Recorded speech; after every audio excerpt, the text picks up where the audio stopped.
గురువుగారు, మనుషులకు, దేవతలకు, పితృదేవతలకు కాలమానంలో ఎలాంటి వ్యత్యాసాలు ఉంటాయి? చాలా వ్యత్యాసం ఉన్నదమ్మా. మానవ కాలమానం వేరు, దేవకాలమానం వేరు, పితృదేవ కాలమానం వేరు. మనకు ఒక 7 రోజులు గడిస్తే దాన్ని వారము అని పిలుస్తాం.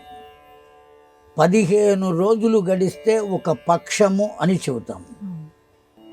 30 రోజులు గడిస్తే ఒక మాసము అంటాం.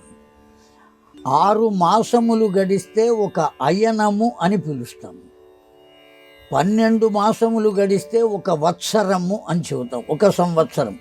ఇట్లా కొంతవరకు మనం చెప్పుకోవడానికి మనకు తెలిసినంతవరకు పారిభాషిక పదాల్లో ఇలా కాలమానం ఉన్నది. మనకు పితృదేవ కాలమానం మనకు ఒక నెల రోజులు గడిస్తే వాళ్లకు ఒక రోజుతో సమానం. 30 రోజుల కాలం మనకు గనక గడిస్తే మానవ కాలమానం ప్రకారం పితృదేవతలకు ఒక రోజుతో సమానం.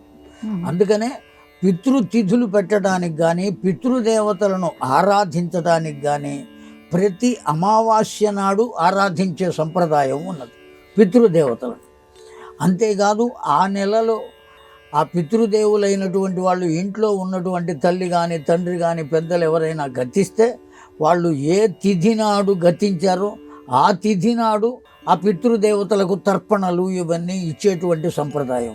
అది తెలియనటువంటి వాళ్ళు అమావాస్య నాడు ఇచ్చేటువంటి సంప్రదాయం ఉన్నది.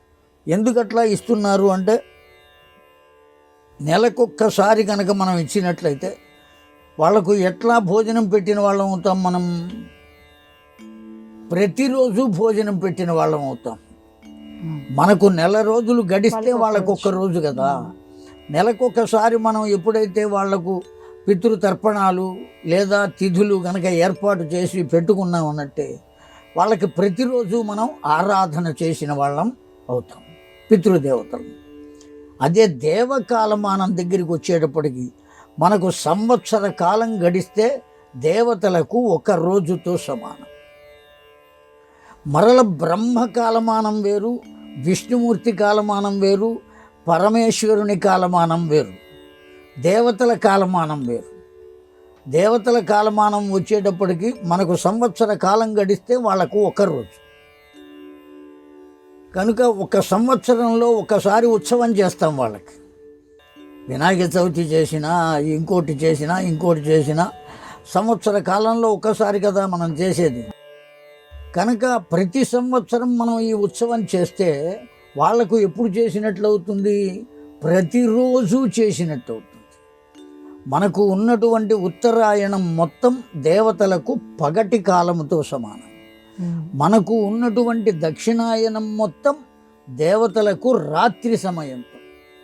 ఆ కారణం చేతనే ఆ దక్షిణాయనం పూర్తయి ఉత్తరాయణ పుణ్యకాలం వచ్చేటప్పుడు వాళ్ళు నిద్ర లేస్తారు. కనుక దేవతలు ఆ నిద్ర లేచేటువంటి సమయాన్ని మనం ఆ ఉత్తర ద్వార దర్శనం అని చేస్తాం.